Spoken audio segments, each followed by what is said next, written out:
Salut Bruno, Bonjour Alexandre, ouais. ça va? Très bien. Ouais. Donc on se retrouve dans le studio 5 Sens qui nous a gentiment ouvert ses portes. À Angers, c'est une ville que tu connais bien maintenant. Oui, je suis arrivé il y a plus de 20 ans maintenant, en 94. Donc on connaît la ville, un peu plus la campagne. Et donc là maintenant, en fait, tu travailles dans ta société, non? Ou quelque chose comme ça? Oui, j'ai commencé ma reconversion dans la gestion de patrimoine. Et donc ça va faire 20 ans aujourd'hui, là, où j'exerce à mon propre compte. J'ai créé ma structure, mon activité. Ouais. D'accord, donc ça on en reparlera. Je voulais qu'on parle un peu de ta carrière basket. Donc toi, tu commences où le basket? À quel âge? Comment tu le découvres ce sport?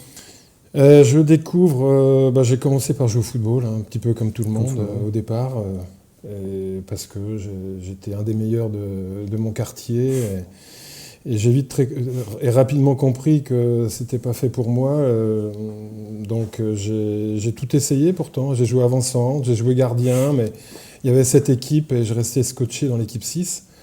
Donc comme j'étais grand à l'époque et que quand on faisait des concours d'adresse à l'école, j'étais pas si mauvais.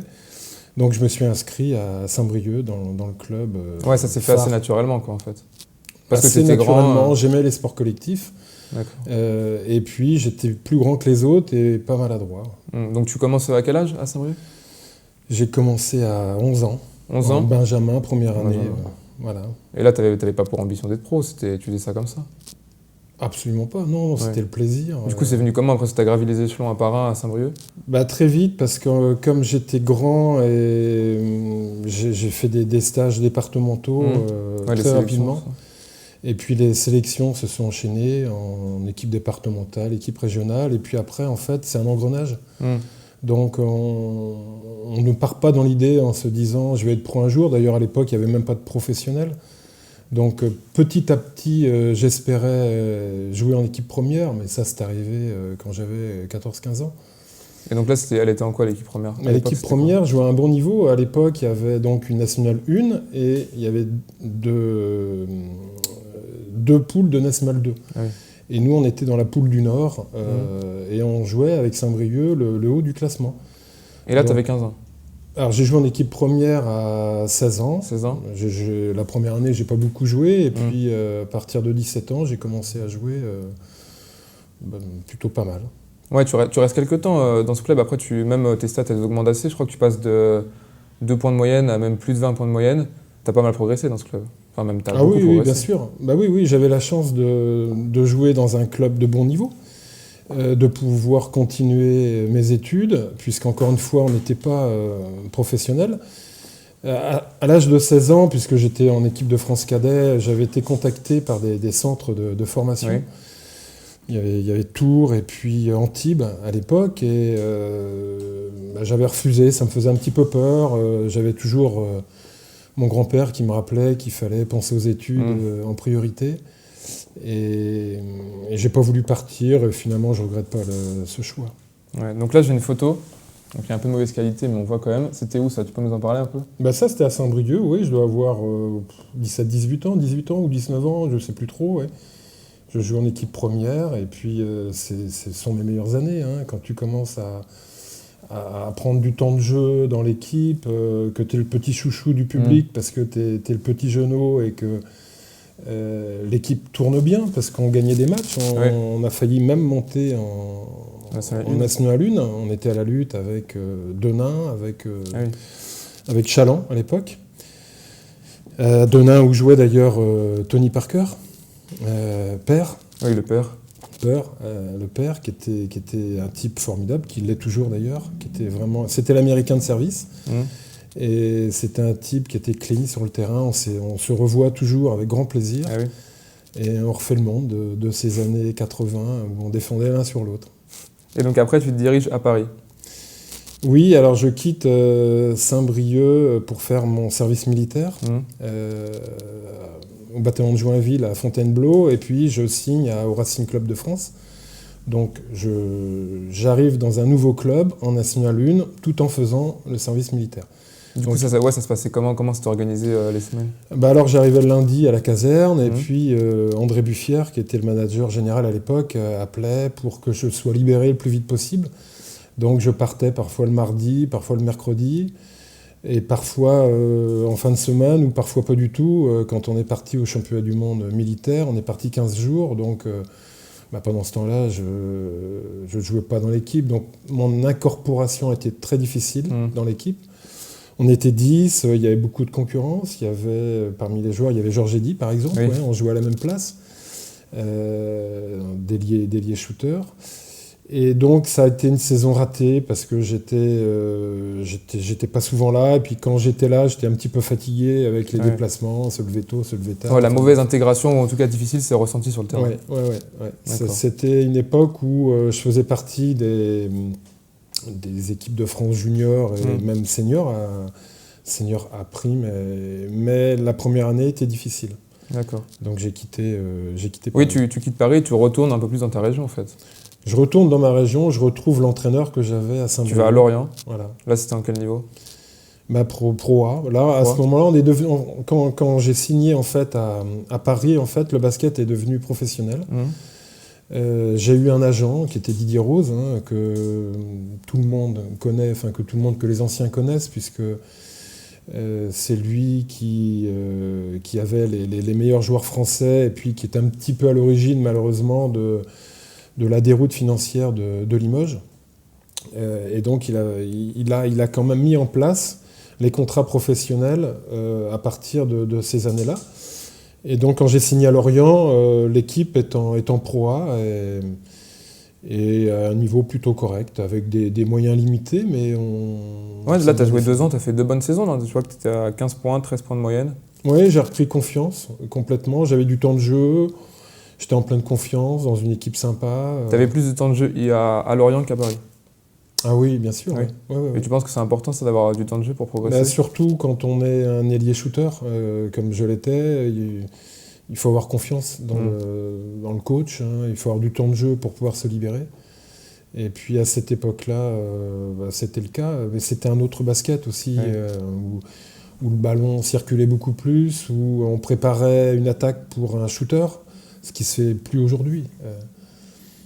D'accord, donc là tu fais 2 saisons à Lorient et après tu vas à Nantes, 3 saisons, ça s'est passé comment? Oui, alors à Nantes c'est encore un niveau supérieur. Nantes avait beaucoup d'ambition et beaucoup de moyens, et donc là on a joué les premiers rôles en Pro A. Le basket marchait fort à Nantes, c'était les derbies avec Cholet.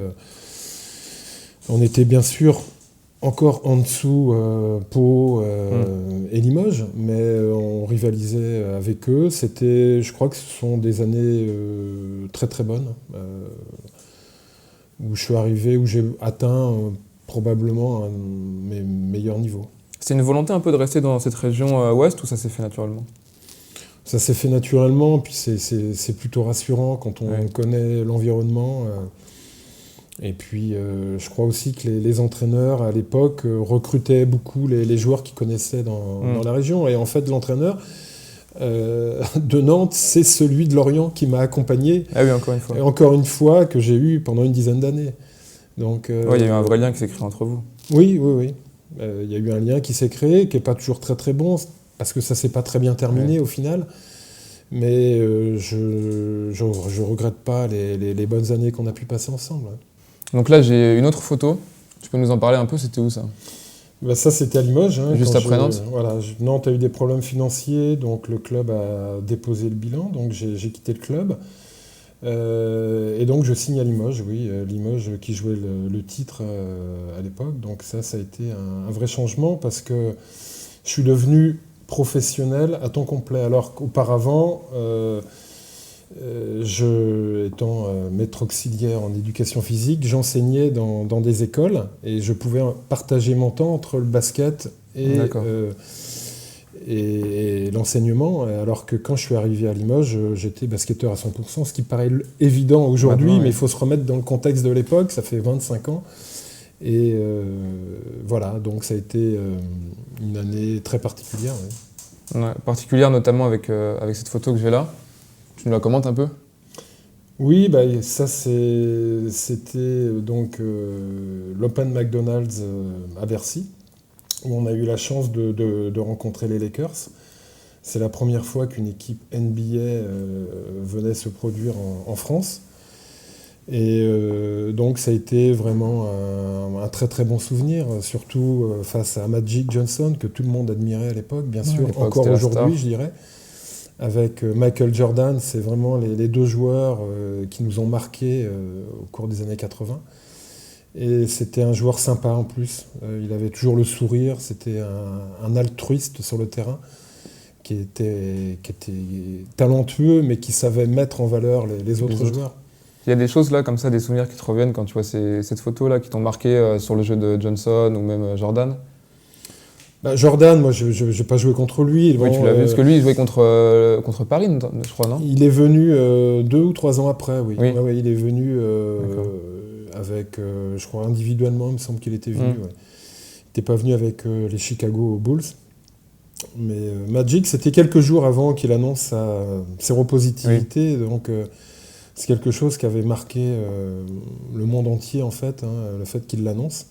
Donc, la scène se passe à peu près 8 jours avant sa conférence de presse. Ouais. Et c'était comment dans le jeu? C'est quoi les choses vraiment que tu t'es dit, il est au-dessus, quoi? Parce que déjà, il faisait 2,6 m, je crois.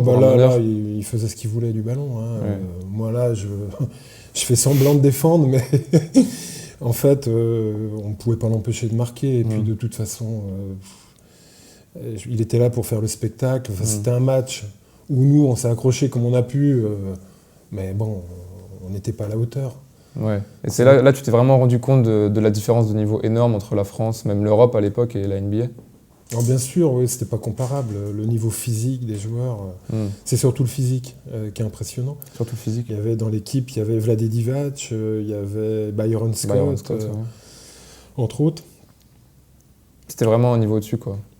Complètement, oui. Ouais. Donc après Limoges, tu signes à Cholet. Là, j'ai une photo aussi. Ça s'est passé comment là-bas? Plus compliqué. Plus compliqué? Plus compliqué parce que j'étais blessé très rapidement.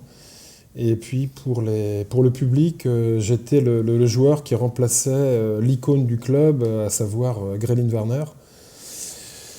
Alors que je n'avais pas les qualités de Werner, qui était un joueur incroyable. Et je me suis blessé très vite au mois d'octobre, au début de saison. J'ai perdu 1 mois et ensuite, quand je suis revenu, j'ai traîné des problèmes de dos. Et donc, ça a été une saison galère. Donc en fait, à Limoges, toi, tu as joué durant la saison 91-92. Et la saison d'après, ils sont champions d'Europe, ils remportent l'Euroleague. Tu l'as ressenti comment, toi, quand tu étais à Cholet, quand tu as vu ça? Bon, moi, j'étais très, très content pour eux. J'avais aucune frustration particulière.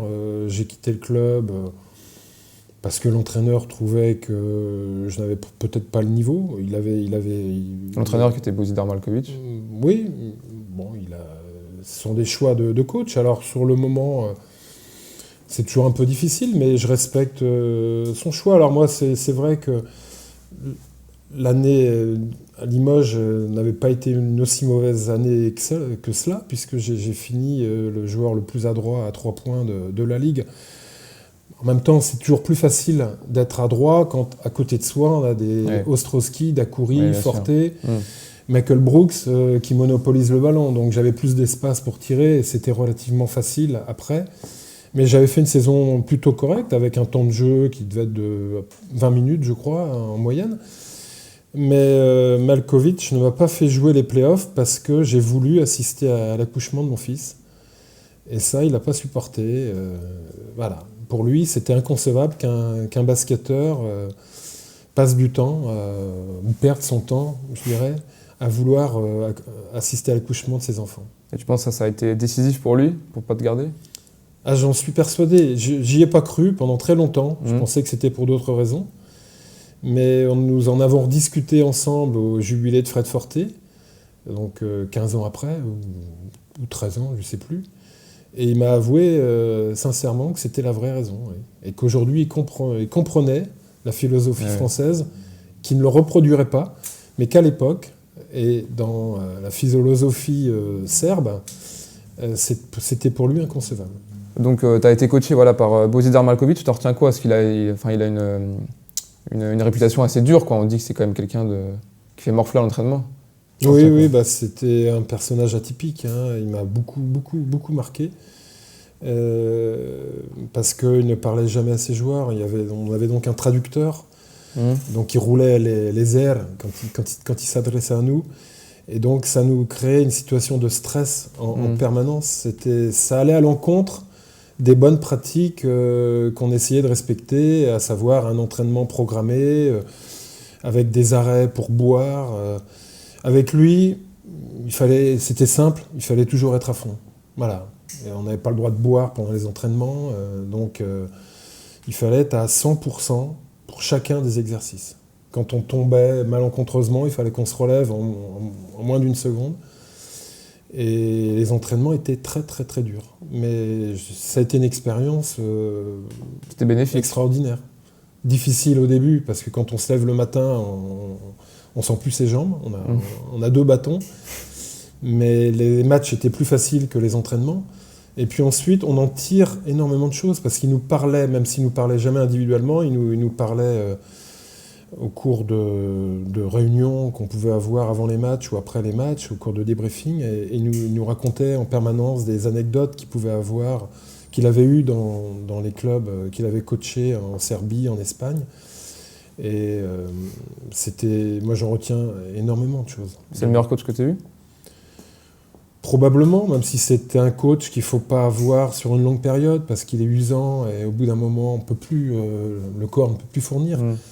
Mais c'est une expérience que je ne regrette pas avoir vécue, et j'ai profondément de l'estime pour lui, même si j'ai été écarté de l'équipe. Mais ça, c'est un choix de coach. On ne peut pas le remettre en question, oui. Exactement, exactement. Sur le moment, oui, le joueur, de toute façon, n'est pas content. De toute façon, les joueurs pensent qu'ils ne jouent jamais suffisamment. Et les joueurs pensent qu'ils sont meilleurs que ce qu'ils ne sont réellement. Mais le coach, lui, il a d'autres priorités. Il ne voit pas son équipe de la même façon. Il a été cohérent, il a été champion d'Europe plusieurs fois. C'était un autre basket, où il fallait gérer le temps de jeu. Il fallait garder la possession de balle. Donc il était interdit de faire de longues passes, par exemple. Et voilà, parce que quand on possédait le ballon, par définition, l'adversaire ne l'avait pas. Il y avait très peu de points qui étaient marqués, donc c'était pas forcément un jeu très spectaculaire, mais ça a été un jeu efficace. Ouais, c'était très technique, très stratégique en tout cas. Complètement. Jimmy Verhoff, qui m'a remplacé l'année où ils ont été champions d'Europe, était là pour faire des passes uniquement à Michael Young, et défendre. C'est énorme. Mais chacun son rôle. D'accord. Donc après, comme on l'a dit, tu as été à Cholet, et après tu es venu ici à Angers en fait. Oui, j'ai signé à l'ABC, pendant. Donc à l'époque, c'était en quoi ? 3 ans. On était en National 2. 2 ? Il n'y avait pas de National 1. D'accord. Donc il y avait Pro A, Pro B, National 2. Et en fait, moi quand je suis arrivé à Angers, c'était pour préparer ma reconversion. Et en fait, de fil en aiguille, avec l'équipe, on est monté, on a joué les barrages pour monter, on est monté en Pro B. Donc j'ai prolongé le plaisir un petit peu, même si c'était à un autre niveau. Moi, j'avais fait une croix sur le basket de haut niveau. Mais tu en gardes un bon souvenir comme de toutes ces années en haut niveau, ou tu penses que c'était quand même difficile, il y a quand même eu des moments... Il y a des moments jubilatoires, et il y a des moments très très difficiles. Il y a des moments très difficiles parce que vous êtes sur un terrain, au milieu d'une arène, et quand ça se passe pas très bien, que vous êtes mal, et que vous n'avancez pas sur le terrain, le public, il vous le fait savoir. Donc c'est des moments difficiles aussi, et assez durs à vivre en dehors du basket. Il ne faut pas croire que les sportifs ont une vie toujours très agréable. C'est dur à gérer une carrière. Aussi bien sur le terrain, comme tu le dis, qu'en dehors. On subit en fait. Le joueur, dans un sport collectif, il ne maîtrise quasiment rien. C'est pas lui qui va rentrer sur le terrain. Il est dépendant du coach, et il est dépendant de ses partenaires. Donc on subit, et donc ce que je voulais, surtout pas, pour ma reconversion, c'était subir, justement, dans une chaîne hiérarchique avec un entraîneur à nouveau qui me dise quoi faire. Ça, je supportais plus. Ça. Du coup, tu es venu à Angers dans un niveau un peu plus faible, même si c'était quand même un bon niveau pour avoir plus de liberté au final. Oui, quand je suis venu à Angers, j'avais 30 ans encore. J'étais encore relativement jeune, donc j'avais encore envie de jouer au basket. Je voulais plus prolonger ma carrière, repartir à droite, à gauche. Je voulais vraiment me poser. Et c'est pour ça que je suis resté dans la région. Et donc après, tu prolonges même encore un peu l'aventure à Saint-Léonard, en fait. Ouais, complètement. D'abord. Ouais. À Saint-Léonard, c'était en quoi? C'était le niveau en dessous. Alors, peut-être que c'était la National 2, mais entre-temps, il y avait dû y avoir un changement au niveau des formules de championnat. Donc, ça doit représenter l'équivalent de peut-être la National 2 actuelle, je pense. Ouais, peut-être un petit peu en dessous quand même. Ouais, entre la National 2 et la National 3. Entre la National 2 et la National 3. Mais là-bas, c'était sérieux ou c'était plus vraiment le plaisir ou il y avait encore quand même du sérieux? Quand on a été habitué à s'entraîner sérieusement, quel que soit le niveau, on fait ça sérieusement. Ça ne m'était pas concevable, et tu le sais très bien, d'arriver à l'entraînement les mains dans les poches ou de manger même. Ou de manger des pépitos. Non, je crois que quand on est formaté, et encore aujourd'hui, je dirais même, quand je m'entraîne, parce que je continue à m'entretenir un petit peu, j'ai gardé ça, c'est ancré dans mes gènes. En fait, je peux pas faire quelque chose sans le faire sérieusement. T'es tout le temps à fond, en fait. Même quand c'est pas du haut niveau ou quoi, c'est tout le temps à fond. C'est vrai que Malkovich a dû m'infuser une bonne piqûre, en tout bien, tout honneur, bien sûr. Mais je crois qu'aujourd'hui, quand je fais quelque chose, c'est toujours à fond. Quand je fais du vélo avec des copains, ils comprennent pas, mais moi, j'ai besoin d'avoir ma dose, en fait. Ça peut paraître bizarre. Et je ne recommande pas ça à tout le monde, parce qu'effectivement, il faut y aller en progression. Voilà, j'ai été façonné comme ça. Mais donc, après Saint-Léonard, tu vas même à Andar. Donc là, c'était vraiment... c'était en bas. Oui. Mais là aussi, tu étais sérieux, là. Non, à Andar, c'était autre chose. Là, c'était pour jouer avec mon fils dans la même équipe. Et donc, voilà, c'était au niveau de la commune. J'ai décidé de reprendre pour jouer avec lui. Et puis finalement, on s'est pris au jeu. Et... Parce que tu es resté 3-4 ans là-bas quand même. 3 ans? Non, 2 ans. Et donc la première année, on a joué le titre, puis on est monté finalement. On s'est bagarré jusqu'au bout pour faire monter le club. Alors avec d'autres moyens, bien sûr. Oui. Avec des moyens différents, mais c'était aussi une période qui était assez sympathique. Oui, pour d'autres souvenirs. Oui, des bons souvenirs. C'est des bons souvenirs. Donc je voulais aussi qu'on parle un peu de ta reconversion. J'ai aussi une photo, tu peux nous en parler un peu? Oui, ça c'est une photo qui a été prise sur mon site internet. Ouais, oui. C'est ça. En fait, moi, la reconversion, c'est un peu particulier parce que j'ai un parcours atypique. J'ai passé un bac technique. Ensuite, j'ai fait l'UREPS pour faire le professorat d'EPS. Oui. Et puis finalement, je suis aujourd'hui conseiller en gestion de patrimoine. Donc, il n'y a pas de lien. Ouais, c'est pas dans l'ordre des choses logiques. Exactement. Quoi. Donc, est-ce qu'on peut préparer une reconversion 10 ans avant? Probablement pas. Moi, quand j'ai joué au basket, je m'imaginais entraîneur. J'avais passé mes diplômes, BE1, BE2, et je me voyais entraîneur à la fin de ma carrière. Et puis, en fait, ce qui m'a un petit peu découragé, c'est le fait que j'ai fait 7 clubs, donc 7 clubs, 7 déménagements. Et ça m'a un petit peu usé. Et repartir à nouveau dans un cycle où on va à droite, à gauche, on est dans un système hiérarchique aussi, on est dépendant d'un président qui vous gardera ou vous fera sauter, que vous soyez bon ou mauvais d'ailleurs, mais si les résultats sont mauvais. Oui. Donc voilà, j'ai changé mon fusil d'épaule quand j'ai eu une proposition de mon conseiller financier à l'époque qui m'a conseillé de venir travailler avec eux. Et voilà, c'était un saut vers l'inconnu. Mais ils m'ont formé, je me suis formé, et c'est un choix que je ne regrette pas du tout. Aujourd'hui, je suis libre complètement, je fais ce que je veux. Je n'ai de compte à rendre qu'à mes clients. Voilà. Qui sont souvent des basketteurs, non, tes clients, non? Au début, oui. Il y a quelques j'ai eu beaucoup de basketteurs, il y en a encore. Certains jouent en équipe de France. C'était peut-être plus facile au début. J'avais peut-être une image rassurante pour les basketteurs. D'ailleurs, je me souviens ce que m'avait dit Richard Dacoury quand je lui avais dit que j'envisageais cette reconversion, il m'avait dit écoute, ça ne m'étonne pas de toi, donc c'était le meilleur compliment qu'il ait pu me faire.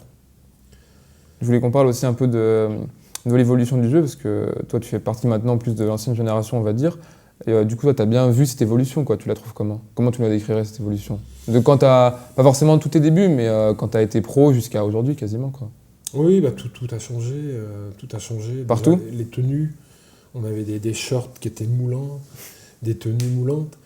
Il y avait beaucoup moins de mutations dans les équipes. Donc les joueurs faisaient des saisons beaucoup plus longues. Aujourd'hui, il y a beaucoup plus de brassage, beaucoup plus donc d'apports étrangers, beaucoup plus de métissage. Et donc le basket français en particulier est devenu beaucoup plus athlétique qu'à notre époque, où on avait un jeu qui était plus basé sur le collectif. Aujourd'hui, c'est quand on a le ballon, il faut le garder parce qu'on n'est pas sûr de le revoir, je crois, en attaque. Voilà, c'est pas comparable, ça n'a rien à voir. Je ne suis pas persuadé que je pourrais jouer en Pro A aujourd'hui avec les qualités physiques que j'avais. Ouais, comme tu le disais déjà, toi tu étais un shooter et c'était c'était plus les autres qui te créaient ta situation via des écrans, via des systèmes, alors qu'aujourd'hui on le voit, surtout en NBA avec les joueurs comme Stephen Curry et compagnie, mais même en Pro A, les joueurs se créent eux-mêmes les situations, quoi, les shooters. Exactement. Oui. À mon époque, on faisait des doubles écrans en tête de raquette pour l'ailier shooter. C'est inconcevable aujourd'hui. Et les défenseurs venaient se planter contre l'écran. Et derrière, si on recevait une bonne passe, c'était relativement facile de tirer. Aujourd'hui, il n'y a plus de double écran, c'est fini. Les joueurs créent leur propre shoot. Le basket a évidemment énormément changé, beaucoup plus athlétique. Tous les joueurs sont capables de dunker relativement facilement, quasiment bien sûr. Les Hollywood, on n'en voyait pas à notre époque, c'était exceptionnel. Donc voilà, il ne faut pas être nostalgique, c'est le jeu qui a changé. Tu penses que c'était mieux avant ou pas forcément? Non, je crois pas, il ne faut pas être comme ça. On perd un petit peu ses repères, évidemment, hein, quand on est un joueur de ma génération, mais je crois qu'il faut s'adapter puis regarder vers l'avant. Et surtout pas dire c'était mieux avant. Oui, ça a changé, quoi. Ça a changé. Donc toi, tu suis toujours le basket un peu maintenant. Toi, tu es plus sur la Pro A que la NBA. Tu préfères la Pro A? La NBA, j'ai jamais accroché. Jamais? Et encore aujourd'hui, et encore plus aujourd'hui, je trouve que ça ne me défend pas du tout. C'est statique. Et puis c'est surtout du chacun pour soi. Et ça, je ne supporte pas du tout. Le basket européen me plaît. Oui, le jeu à l'espagnol, yougoslave, ça me plaît. L'équipe de France, bien évidemment. D'ailleurs, je me passionne beaucoup plus pour les championnats d'Europe, les Jeux Olympiques, que pour la Pro A, où j'ai plus de mal à m'identifier. Oui. Ah ouais? Et tu penses que ce sera comment les JO là, avec l'équipe de France, s'ils se qualifient? Je pense qu'ils peuvent aller jusqu'où? Il faut déjà se qualifier. Il faut déjà se qualifier, mais paradoxalement, c'est presque plus facile les JO que les championnats d'Europe, parce qu'il n'y a que 12 équipes. Et en écartant les 4 plus mauvaises qui font partie du continent africain, de l'Océanie, de l'Asie, on est quasiment déjà en quart de finale. Donc le match important, c'est le match des quarts de finale. C'est toujours le match des quarts de finale, quelle que soit la compétition. Et après, si ils ont la chance de passer ce tour, ils se retrouvent en demi. Et en demi, on joue une médaille.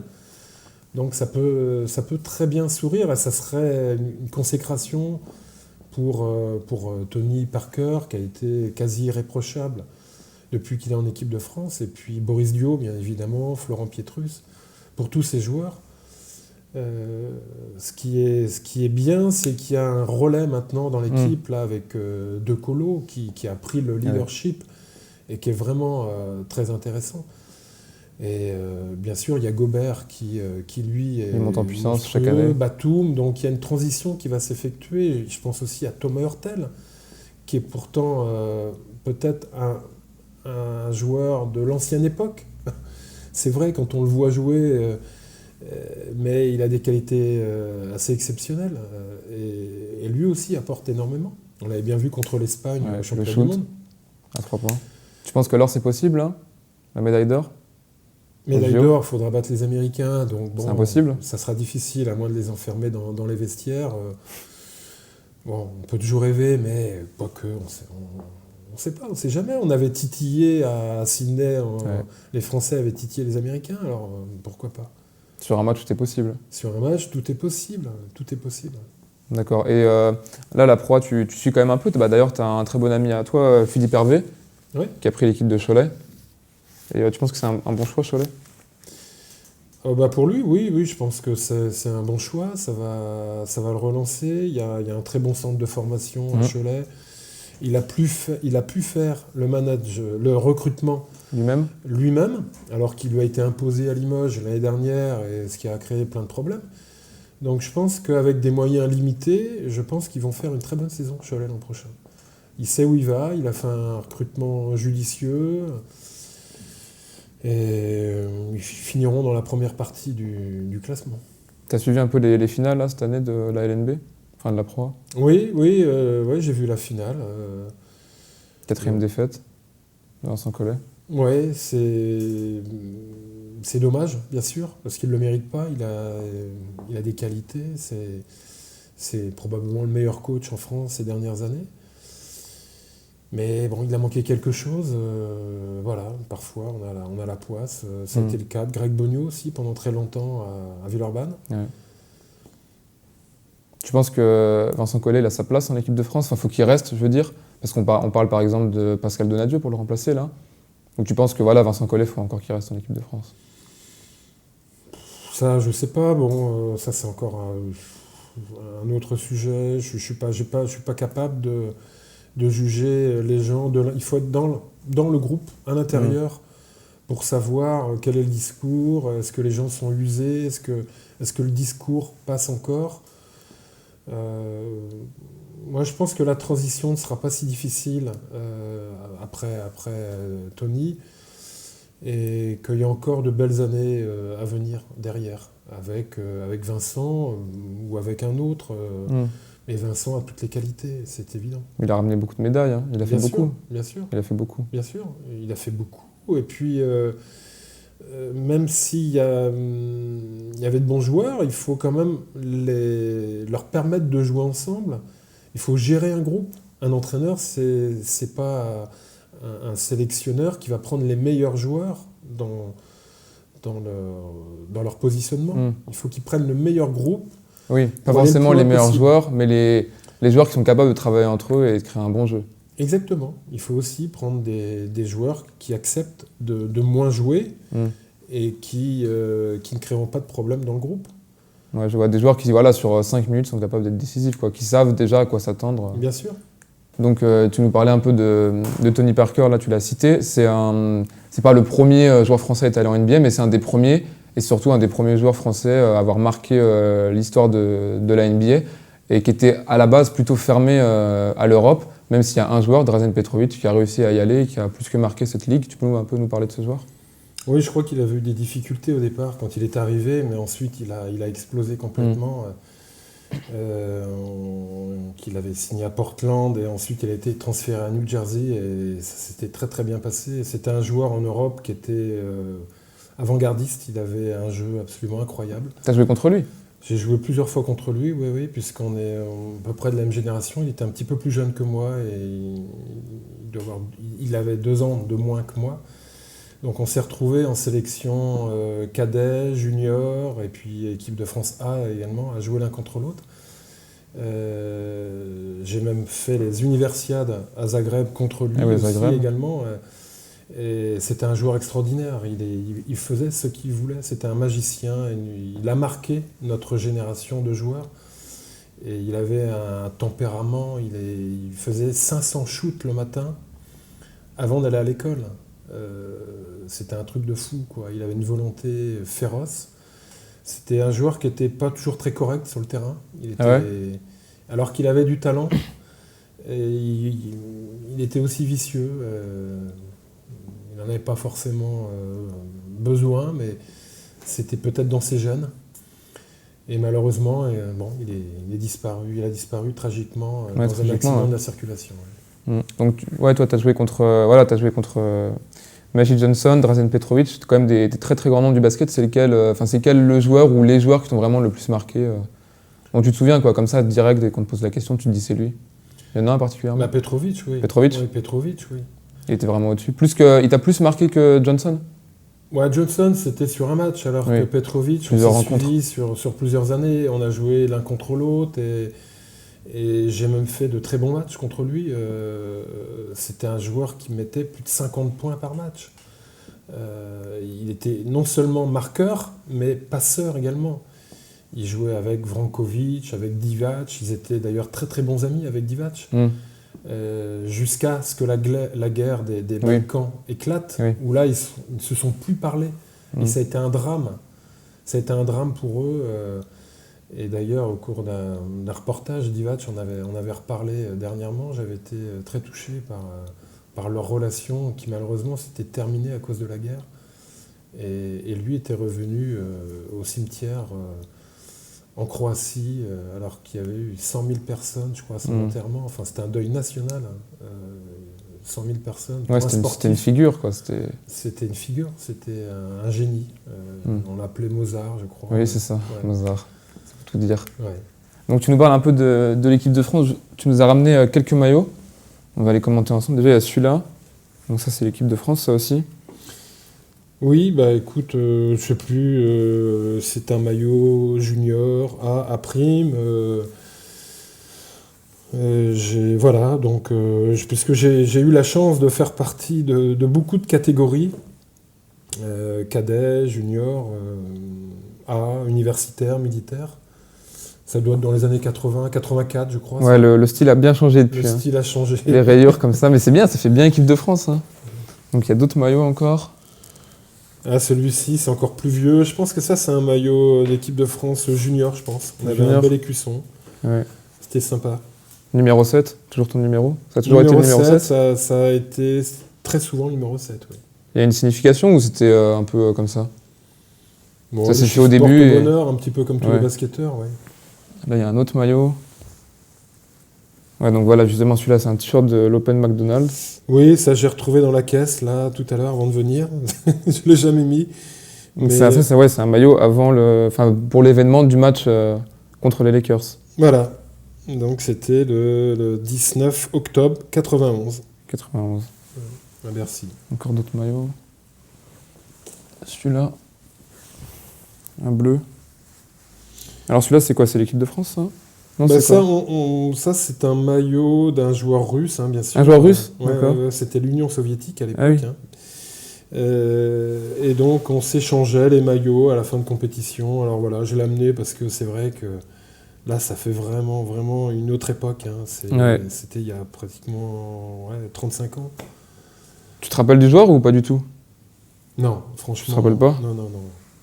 Je te dirais pas Sabonis. Même si il serait trop petit pour lui. Il en faisait partie. Il faisait partie de l'équipe, mais c'était pas son maillot. Par contre, j'ai gardé le survêtement de Detlef Schrempf. Ah oui? Ouais. Qui a marqué aussi la NBA. Donc bon, là, ça c'est drôle aussi. Avec Angers. Non, c'est parce que voilà, c'était en 77 à Angers. 77. Et à l'époque, il y avait le critérium du jeune basketteur. Donc c'était quoi ça en fait? C'était un concours individuel, ah oui. 3 épreuves à effectuer, et j'avais gagné les championnats de Bretagne, donc je me suis qualifié pour les championnats de France. Et j'avais terminé 3e, et le 2e, c'était Vincent Collet. Ah oui, voilà. Vincent Collet. Donc ça, c'était à Angers, ça, c'était organisé à Angers. C'était en 77, oui, j'avais 14 ans. Ouais. Voilà. Ok, d'accord. Merci beaucoup pour cette interview, Bruno. Je t'en prie, Alexandre, c'était un plaisir. C'était très agréable. Merci.